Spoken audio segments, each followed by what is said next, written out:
On Sex Positive Me, we explore all aspects of sex and relationships, ranging from fetishes and BDSM to ethical non-monogamy and LGBTQ issues. Sex Positive Me destigmatizes sexual practices and relationships while reconciling reality with myth and misconceptions.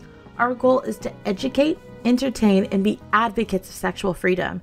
And now here's your hosts, Angelique and John Luna. Welcome, welcome, welcome. We are here back in pre-COVID land. I don't know. I'm trying to figure. Well, no. I don't Post-COVID. know. It's still, I'm like lost. Oh, and we shouldn't say that word. It's March. Oh, We're going through spring. I'm actually already have my sights set on summer. I am dying. Like, okay, I'm in Florida and I know the rest of the country is kind of jealous to say the least, but we had like an 80-degree day and staying inside was impossible. I had to go out. The rest of the country is jealous of Florida, Texas, and a couple others that like don't enforce the mask mandate. That's why. We won't go into that, but Okay, Texas has some hard times. I'm not gonna. Okay, fine. For once, I'm gonna go ahead and say oh my God, he's defending prayers Texas. for Texas. No. Yes, I'm defending Texas, believe it or God, not. No. Hell's fire has risen in our Luna household. Well, we usually make fun of Texas because they have the strangest sex laws. Dildo Diaries on YouTube. Go check it out. Very funny. Really seeing the true side of Ted Cruz. Dildo Diaries. Limited of 6 dildos in the state of Texas. Anything after that, you're considered a felon. I know. I don't know. I would go there and do it and like have like 7 dildos on my belt just so I have federal state agents chase me through the airport. Oh, well. But we need to do a switch here because we have a guest. We have a fun guest, actually. And, it actually goes along with our hormone and wellness treatment. Oh, I totally forgot. I'm Angelique. This is John. And we're just having a banter of fun because this book is super excited. It's Diet for Great Sex with Miss Christine Delozier. Oh, I knew I was screwed up. Delozier. Welcome. That's okay. Welcome.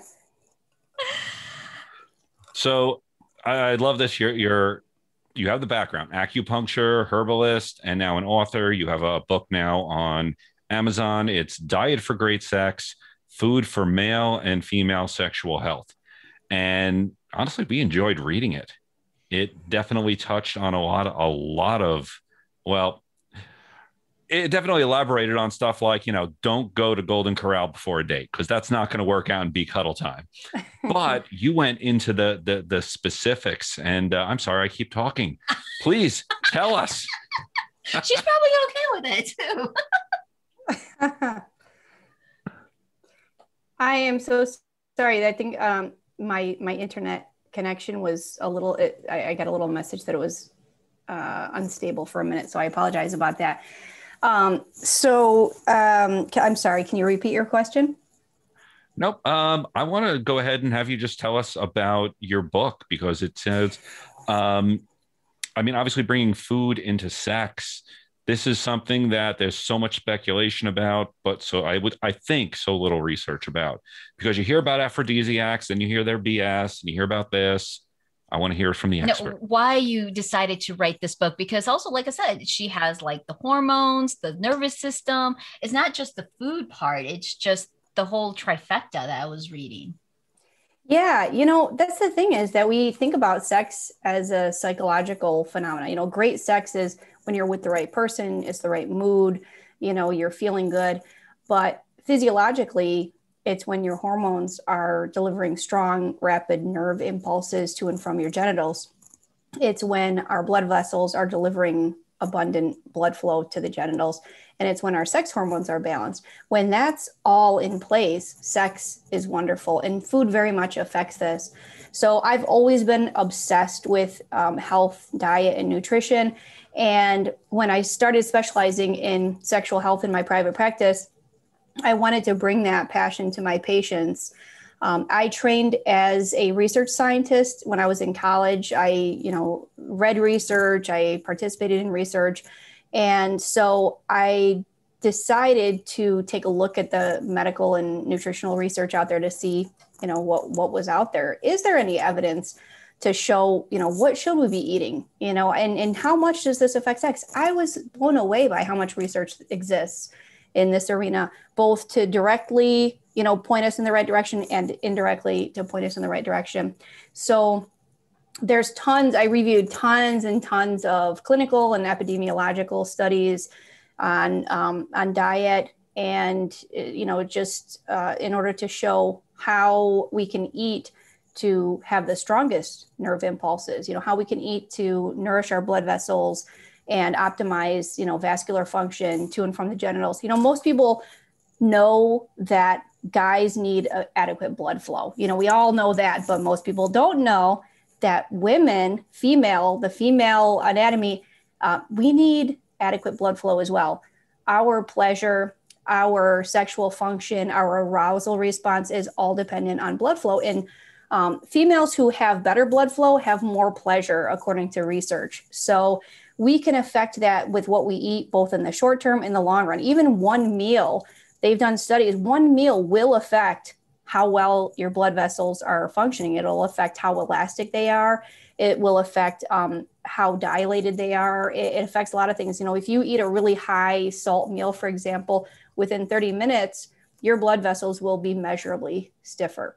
And that means less blood flow, and that means less pleasure.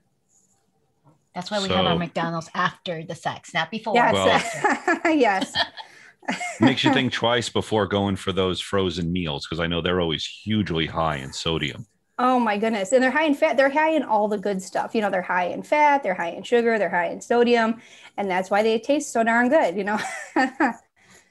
Yeah, but when the pleasure is always so short-lived, because what tastes good always has its revenge at some point.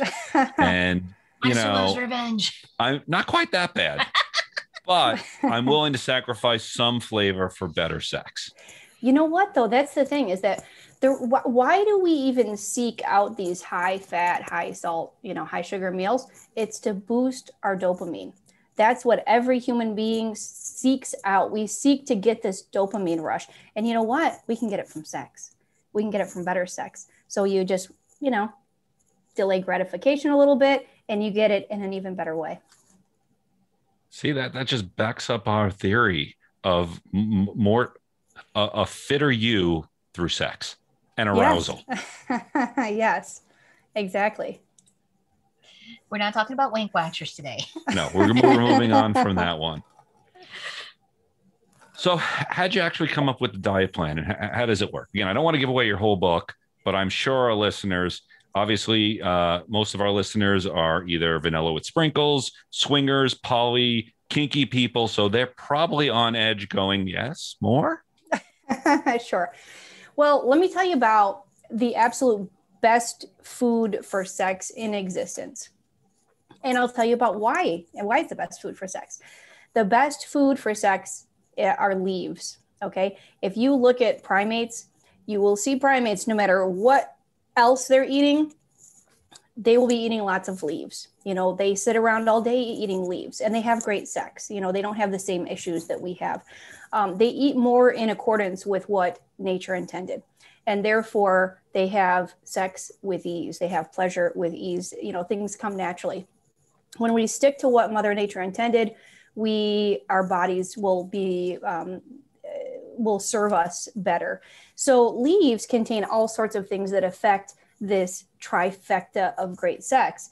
They have phytonutrients, which they're high in antioxidants, for example, which nourish blood vessels. They protect nerves, and they repair damage to nerves. And what that means is that our nerves fire more strong, rapid impulses. We know very clearly from science that the stronger and more rapid our nerve impulses are, the more pleasurable it will be when our partner touches us. It also even affects hormones. So leafy greens reduce the stress hormone cortisol. And when cortisol levels are high, it interferes with our testosterone levels. And testosterone is a major player in libido and overall sexual function.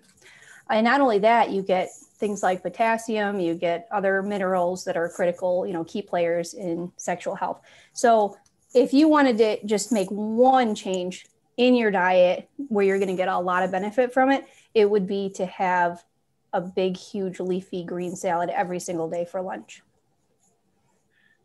we've been hearing that for years and no one ever tied it into sex. Like if they told me in college of all the things they could have told me about, because heart disease runs in my family, and my doctor's always saying you need to eat more greens, and on TV it's more greens. All they had to say is greens equal better sex, and I would have been sold on that. Right. Well, that in my philosophy, if they told us in biology class, know the anatomy of the body to have great sex, I would have paid more attention. Yes. I think back to all of the times that I, was carefree as a kid, just sitting there eating a whole box of Little Debbie snack cakes or, something. Yes. Just, I didn't have a care in the world. Little did I know later on that stuff was going to be, sneaking up and affecting blood flow to the clitoris, and little did I know all those Little Debbie snack cakes were going to interfere with, orgasm, sexual pleasure, all those things. So the earlier we can start, of course, the better. But lots of studies show even small changes can definitely have a direct impact on sex. Interesting. Poor Little Debbie. I know. I'm thinking this, Little Debbie, some type of anti-sex campaign. We're not going with Kellogg's, okay? Well, no, my default was Entenmann's. There was an Entenmann's outlet like down the block from me growing up, and it's funny because I remember them being called ding dongs, and at that time it wasn't as funny as I'm thinking of them now. But man, I used to eat those and coffee cakes. I ate way too much. Yeah, and that's about the most horrible thing you can eat for sex because it has all of the bad stuff. It has everything for bad sex. So let's say we wanted to, none of us do, let's say we wanted to put ourselves on the bad sex diet, the sex, to have the worst sex possible. We'd be eating tons of those ding dongs, and we'd be eating, the Little Debbies and the Entenmann's because they've got tons of fat, which stiffens our blood vessels, less blood flow. They've got tons of sugar, which completely disrupt our sex hormones. They've got tons of, fat, sugar, salt. They pretty much have it all, So that's a bad sex food for the day. Sorry, the image that popped in my head was Dodgeball at the very end where Ben Stiller just lets himself go, and it's all that food that she just described. The right fried chicken, the pizza, and he's just, it was just like, oh, Lord. Well, I'm curious because you've mentioned it a lot. What are your feelings on meat, specifically even either not just red meat, but also chicken and fish? Okay, so let's take a look again at primates. If you look at primates, I find this subject so fascinating from the point of view that other animals don't have this debate about what to eat or what's healthy for them.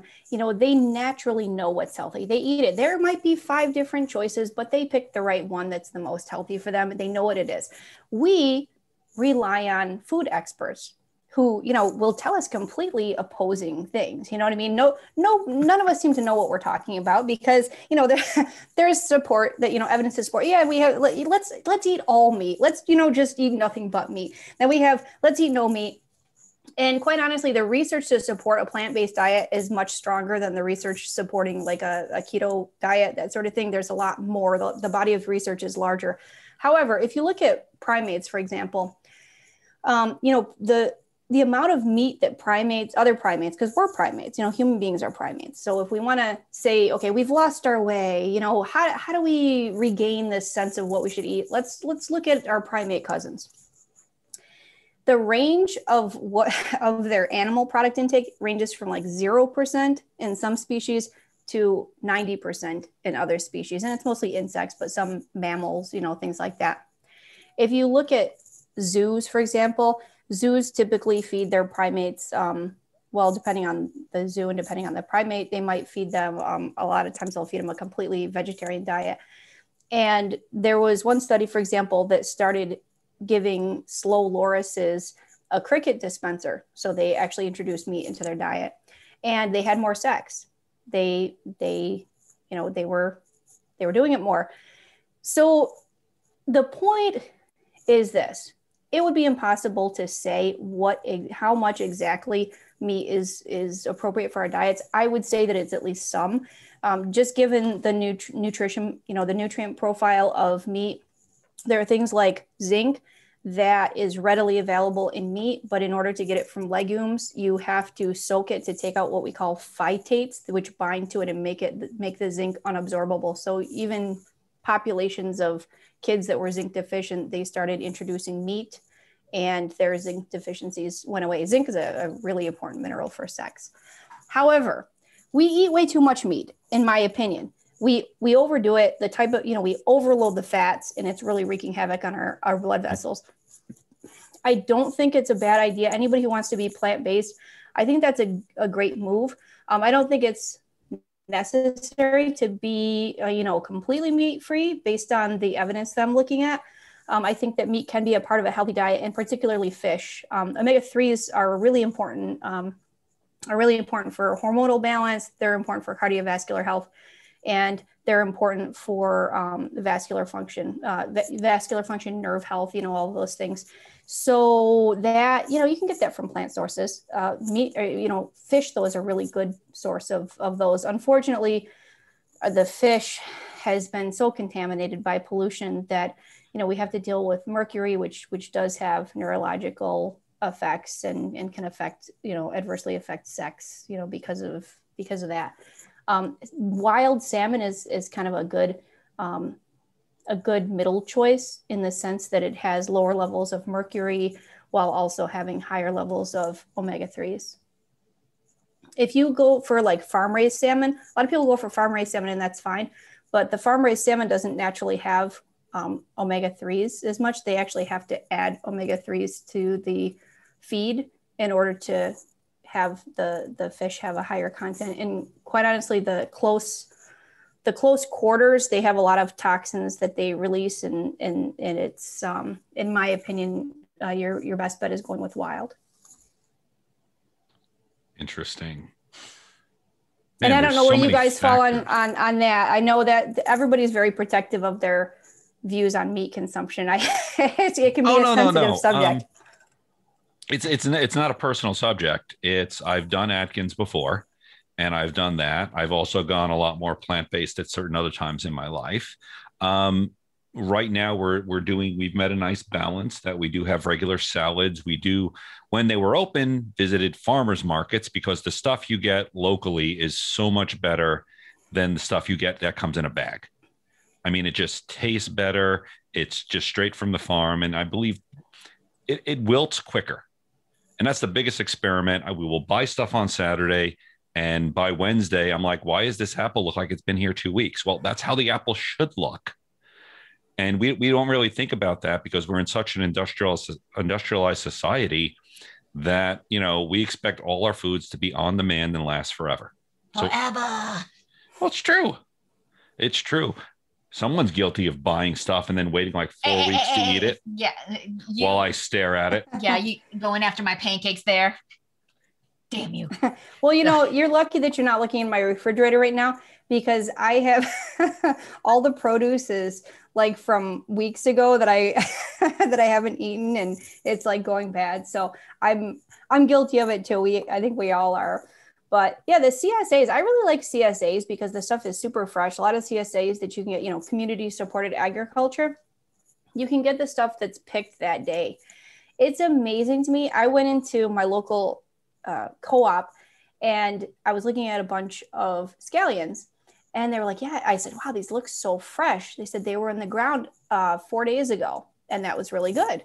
And I thought, wow, I wonder how long it's been since the most of the food that I eat, how long it was since it was actually in the ground. When I get my CSA, it was in the ground that day, which is cool. So I get my CSA share and it's super fresh and it tends to last a little bit longer just because it's been so recent and the minerals are prime as well. They tend to degrade as time goes on. Well, we had an interesting chat once with someone who's doing an experiment in vertical farming, and they were raising lettuce. And the most interesting thing I found was most of the lettuce for the country was coming out of, I believe, California. Yeah, it was California there because it was like it took 4 days before it got to Florida. So even before it got here, and I think it was closer to 7 on some aspects because they would truck it over, is that it's already been out of the ground 6-7 days before it even hits the shelf. And then we got to eat it. So obviously they're pushing to make it last longer and longer. And what they're doing to make that longer and longer isn't natural. Nope. Yeah. Yeah, I totally agree. I noticed that I was kind of wondering what was going on when I had this pint of berries that lasted like, I think 9 or 10 days in my fridge. And I'm like, wait a minute, that's never happened before. These usually are good for like 2 days. I'm like, what are they doing to keep this so fresh? I'm not sure I like this, you know? Okay, well, I do want to touch on going back to the book as we were going through it. It was written very tongue-in-cheek, which I liked. It had facts in there, but I think what was the spice you put to the, it's the kinky spice? Chili. Chili. The way you talked about it being the BDSM of the spices. Yeah, exactly. Well, you know, it is funny. It's like, it's actually one of the only vegetables that produces pain and pleasure at the same time, physiologically. So it's a really cool one. Great for anybody who's into a little bit of, you know, sadomasochism, because it's got everything all in one. It definitely kicks up the flavor when there is none. I'll give you that one. No, but I actually appreciate a lot of like the history of like where a lot of stuff came from, what were thought for it. Like I didn't even know about the saffron war. And I'm like, whoa, what's going on here? People are fighting over saffron and then looking at the benefits of, you know, it's great libido for both men and women. I'm like, okay, that makes sense, you know, fighting for that. Well, that actually gives us a great segue into my favorite topics, aphrodisiacs. This is something that people say definitely does exist. Some people say, you know, it's a myth, and it's not a love potion. It is, I guess. It's not a full start either. Like as soon as you take it, it starts everything up. But it is eating right. And so like you said, certain foods, or when you eat right, it may affect you quickly. What do you say? Even one meal may affect it. So sure. So, okay. So we've got, I wrote a whole chapter on aphrodisiac foods. And the only ones I really wrote on, there were a couple that didn't have research to support them, but I tried to stick just to the ones that actually had some research to support their efficacy. Mind you, sometimes it was only 2 or 3 studies. It wasn't a lot of research because it's not something that's studied a lot. But all of the herbs in there, with the exception, I think, of chocolate. I talked about chocolate just because everybody knows it as an aphrodisiac, and it has such a rich history, you know, with Montezuma consuming like 50 cups of chocolate to please all of his wives and everything. You know, they are effective. However, it's not like Spanish fly. You know, it's not that you slip it in and, you know, it's just going to loosen them up and they're just not going to really be able to resist you. You know, it's not like it's not a Viagra pill. It's not on demand. Right. It's not. It's more like it'll increase blood flow. It may help, you know, maybe give you a little boost in testosterone. So you might be feeling a little bit more receptive, that sort of thing. Saffron has been the most widely studied aphrodisiac besides, of course, Spanish fly. But as far as culinary aphrodisiacs, saffron has tons of research. They use it in animals. They, you know, in breeding, they use it in humans. And, you know, when you have saffron, people have more sex. They have better sex. They have better blood flow. So it does have a good amount of research to support that it actually works. It's nice to get everything backed up by science, but you're right. There is so little research done in a lot of sexual areas because there's no money in it. Exactly. Unfortunately, we need funding to go ahead and prove all these sexual things. But once we prove them, well, then you just eat right and no one can sell you a pill. Well, you know, there's some basic, I'm sorry. There's some basic, you know, guidelines that you can use that have lots of research to support them. And that's, let's eat more fruits and vegetables. You know, let's stay a little bit closer to nature. If we want something that's just general, basic, and easy to follow, that's kind of the mantra that we can go by. Cool. So what about traditional Chinese medicine? Does that, I mean, we've heard a little bit about promoting sexual health, and it is one of those, a lot of the stuff we're finding out. Well, we'll go through my little opinion of this. The Asians still have their ancient Chinese medicine. They have a lot of ancient Chinese secrets. What we have is, unfortunately, in the 14th, 15th centuries, kind of all that was called witchcraft and burned at the stake. So we lost all of those secrets. We had them at some point. So now we got to go back and rely on the Chinese for the secrets there, the ancient proven stuff. Exactly, and which was kind of comical when I was reading the book. I don't know if you know the movie Practical Witches. That scene where wait, Practical Magic. Practical Magic, yes. Yeah, yeah, I love that movie. Yeah. Yeah, the Sandra Bullock, like she's in the herbal shop making all this stuff for the guy to help. And I'm like, that's the scene that I was seeing while I was reading the book. Oh my God, it's exactly like that. You know, that's like, this is what you need to do. And this is where you apply it. I'm like, yeah. It's amazing how long people have been, you know, mashing up herbs to try to have better sex. You know, it's been going on for, you know, since the existence of humans. And, you know, we've wanted great sex, you know, even back then. And yeah, you know, we can get it. Chinese medicine views great sex as something that occurs when we have really great flow of qi and blood. Qi is one of those things that's like this slippery concept that we don't really use around here. We don't really use the term. We know about blood. We know about, you know, body fluids, but the concept of qi moving through our body is not something that we can wrap our heads around a lot. But if you think about it, it's just their vital life essence. And you can see that in something like a contraction of the heart. That's the movement of qi. Peristalsis, you know, moving food from the mouth out through to the other side. The lungs opening to bring air into that. That's the movement of qi. Every time a nerve fires, that's the movement of qi. And so when we have qi that is abundant and blood that is abundant and it's unblocked, we have great sex. So our goal with our diet and with our lifestyle then is to keep the qi flowing. And, you know, that's easy to see. And that corresponds very nicely to biological medicine as well. You know, we want to nourish our nerves so that our nerves are firing nicely, and we want to keep our blood flowing. That's really the first time I've heard about nerves not firing, or now you said not firing quick. It's not something you hear a lot outside, I'm assuming, of the medical community. You hear a lot about digestion. I hear a lot about blood flow, but the interesting that your diet can affect the way your nerves fire. That's like the first time I've heard of that.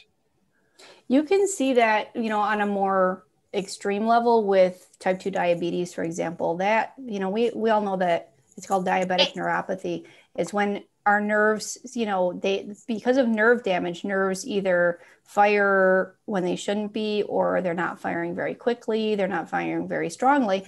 And we know that occurs with type 2 diabetes, and that they also tend to have sexual side effects of that. We also know that when we add antioxidants to their diets, that they have better sex.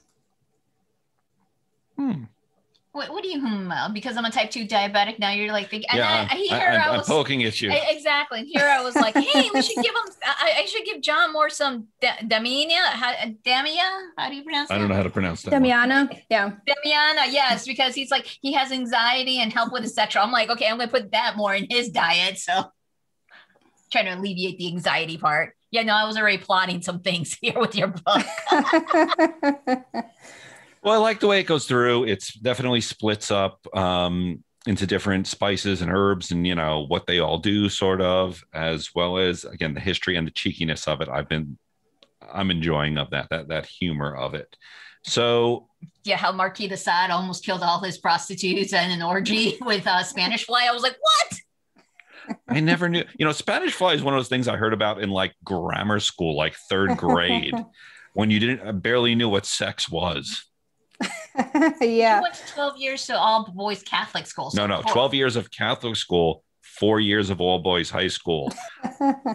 I wasn't yeah, we'll move on from that one. That's why they taught you about the Spanish fly, because it was in the Bible for something bad. Yeah, that's another one that's been used for, hundreds, if not thousands of years, with a lot of bad results, death, all sorts of things. There was one, royalty was known. There was one queen, I believe she was, that would slip some Spanish fly into her guests' meals and then just wait for them to, have, deviant behavior. And then she would blackmail them, so oh, wow. Just to get, just to have them under her thumb, with the Spanish fly. But of course, the amount that you need to have a positive result with Spanish fly is dangerously close to the amount that's toxic. And so it's really hard to have consistent, reliable, safe results with it. So that's why so many people have had, death as a result of using it.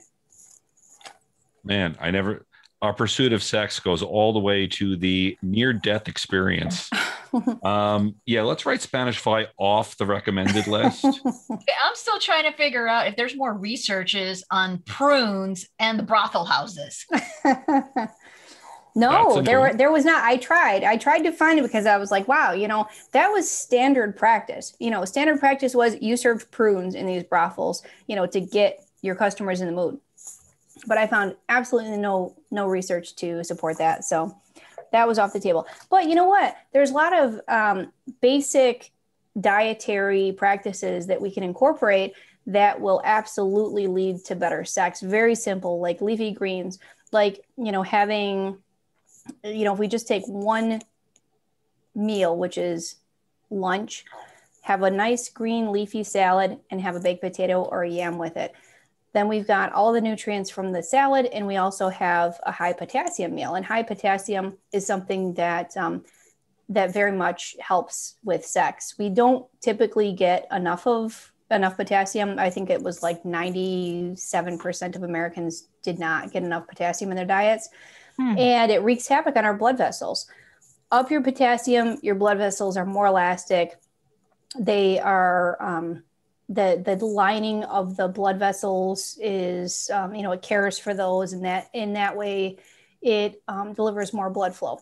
So the thing about humans is that in history, we used to have about 10 times as much potassium in our diets as sodium. Now it's just the opposite. We take in about 10 times as much sodium as potassium in our diets. And that's just not good at all for sex. It stiffens blood vessels. It creates these calcium deposits that accumulate on our blood vessels, and just overall leads to bad sex. Well, beyond that, I got to ask, is that also a Charlie horse?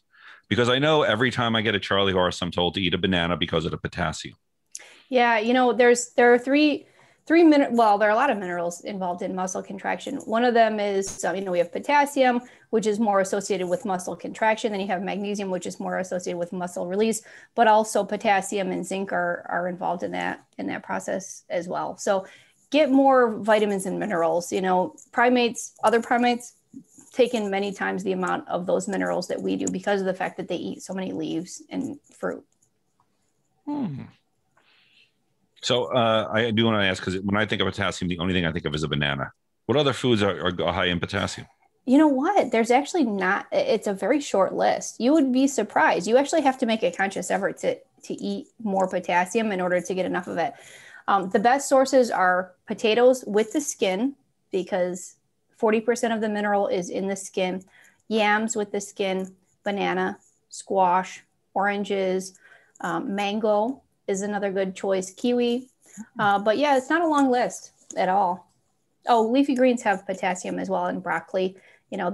There are more listed in the book, but yeah, most other vegetables have much smaller amounts of potassium.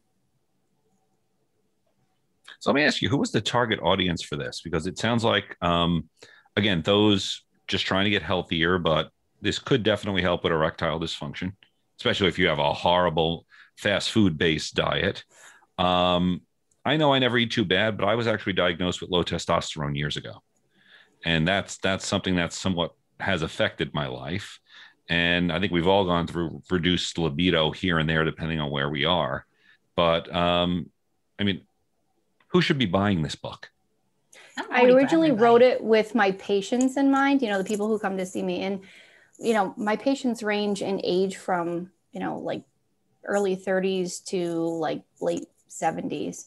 But anybody who wants better sex, that's the thing, is it could help with erectile dysfunction, but it's more about having the best sex that we can have, because even those of us who are younger, in our 30s, may not be having the best sex based on our diets. We could have more blood flow. We could have stronger nerve conduction. We could have a better balance of sex hormones. So no matter where you're at, you can have better sex.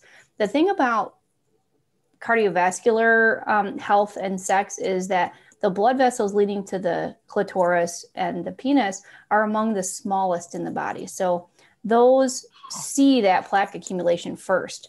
So when we get any kind of plaque accumulation, those are going to be the ones that are blocked first, which is why that's the first sign of heart disease, is reduced, sexual function and sexual pleasure. So that's something that we want to get early on. There aren't too many foods that actually remove those plaque accumulations, but one of them is leafy greens. So that's a good sign. That's another reason to eat it. Yeah. I don't know. I think that's nature's playing a bad game with us. That the smallest blood vessels are the ones that go to our genitals. That I'm calling foul on that one. That sounds like a design flaw. It is a design flaw, because we're teaching what arouses it. Now we have to add to the teachings. Eat more leafy greens. You want more sex. You want more things. We have pumps. I mean, he has a penis pump. I have a vulva pump. So to that way to bring it, but eating leafy greens, you just kind of use it along. But people have to understand, this diet is not like a pull start either, that as soon as I take it, my libido and everything's going to go skyrocketing. I'm like, no, it takes time, because, you got to detox, because you do suggest a little bit of fasting there. You got to get rid of that plaque in those small little veins. Damn it. I know, but to just be mindful, and more does not mean good, because I was reading some of it. It's like, ooh, you're going to try to kill someone like that. Yeah. Sometimes we think, if a little of something's good, a lot is better. And it's not necessarily the case, especially with fasting. A nice 24-hour fast once a week is great. Let's say your fasting day is Thursday, you stop eating after dinner Wednesday, and then you don't eat until dinner Thursday. That way, you really just have to skip breakfast and lunch. You get a nice cleanse to your body. You help reset your hormones, and it really does help to balance sex hormones and offer a lot of other benefits as well to sex. We've been practicing fasting going on about a year now. Yeah. And we will intermittently do it. I know breakfast, I used to get up and that was the first thing I did was put something in my mouth. And now I'm a huge fan of breakfast. So I've replaced lunch with breakfast somewhere around noon or 1 o'clock. And then I try to go ahead and get all my eating done by 8 p.m. So get it in that 8-hour period. So I'm left with 16 hours of letting my body finish with that food and again, have its time to readjust itself. And it's done wonders. I will say, both weight wise and energy wise, libido wise, stamina, the whole 9 yards. We've seen such a dramatic effect on it that we're just like, okay, there is some science to this. This does make sense, not just people saying, oh, this is great for weight loss. And then it's like, no, you have to see the overall picture. What else are you benefiting from? Yeah, there's lots of research on fasting and how many different aspects of health it benefits. Another one is just appetite. So it's like priming your body for all of the other efforts, so you're not as hungry, throughout the day. So you have more control over what you eat. And so it just has such a global effect on health, not just sexually. And I have found out that if I eat later at night, the first thing I want to do is eat more the next day. So it is one of those, and it's like a hump you just have to get over. But I think for sex, our listeners will bite the bullet on that one.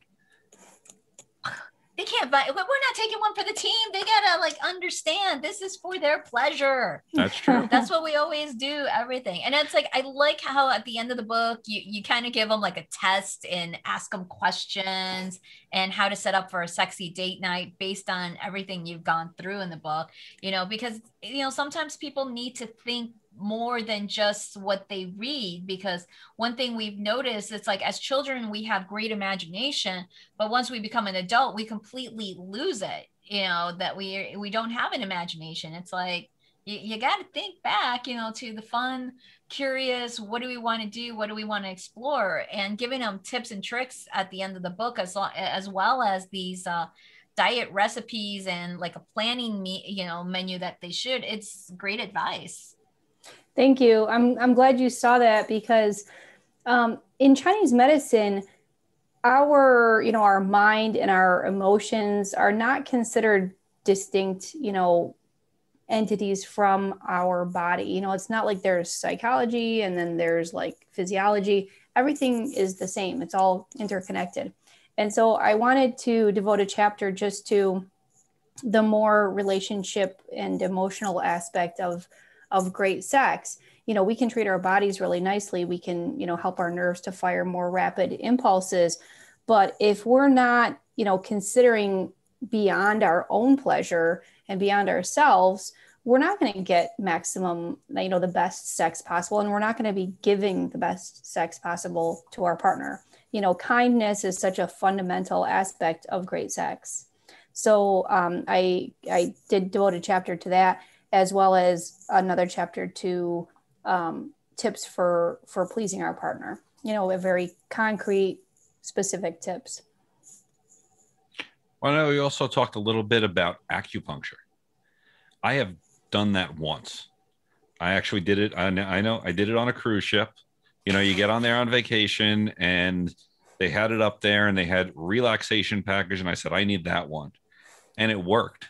I haven't gotten it since, just because I haven't actually sought it out. But I do know that for that one time I tried it, I'm like, whoa, it definitely did work. You were talking about doing it for, I guess, releasing tension and hangups. Yeah, I treat, I specialize in sexual health in my private practice, but of course, acupuncturists in general, we treat a lot of pain conditions. We treat neck pain, back pain, that sort of thing. But I specialize in sexual health. So it can be really good. I mean, acupuncture moves qi on the meridians of the body. Well, those meridians correspond with the nervous system and they correspond with the vascular system. And every single substance produced by the body, every hormone, every neurotransmitter is all controlled by the nervous system. So when we stimulate points on the nervous system, we affect change in the chemistry of the body. We will see change in things like testosterone, estrogen, as well as a whole number of other substances such as dopamine and everything. And one of the things that people are kind of surprised about is that when I treat patients for sexual function, I typically do use a needle in the perineum, which is the area between either the testicles and the anus or the vagina and the anus, because right underneath there is a major crossing of nerves associated with sexual function. So when we stimulate that point, it's a very powerful effect on blood flow and just overall sexual function. Patients have typically really good results with libido, with blood flow, and with pleasure. So now she's really got my attention. It's in the perineum. I'm like, I'm both aroused, intrigued, and a little fear of it. I'm sure it's not a painful thing. Obviously nothing in. No, but we always in class also suggest to play with that area, the perineum. That's true. Either just gently, rubbing it or pressing on it, massaging it. I mean, some, prefer like a harder punch to it, but again, it's whatever their, tolerances, what they could enjoy. But we always do mention and suggest that they do touch the perineum, because it is the most what do you call it? Lacked or indirect way to the prostate. Well, it's indirect way, but it's like ignored, kind of like, yeah, we just ignore it. It doesn't exist. It's like, you're just there. And I'm like, no, there's pressure points there. There's like pleasure. You could have that, stimulate it, because we're firm believers in mind, body, and spirit. If one's off, everything else is off. So it's all connected. We've studied Tantra. We do Tantra massages in it because we do understand that there is energy blockage and you're just trying to like move the energy around so people could understand that it affects your whole body. And we've had a lot of clients come back and said, boy, that's the best sex I had with my partner in a long time after having one session. And we're like, okay, you were pretty blocked there, Yeah. And after doing it, we kind of like have zone in and pinpoint, okay, you're blocked on your root chakra more than you are in your sacral. And, it is a lot of practice and learning. And it's just trying to teach people that, the body is energy. You are exchanging it. And then, also with exchanging your energy during sex, it's like one of the questions that kind of got me on. It's like, who said you had to limit good sex for your health? I was like, what? I thought it was more sex for healthier life. No, I definitely support the more sex part. Yeah, but I want to know who said that. Yeah.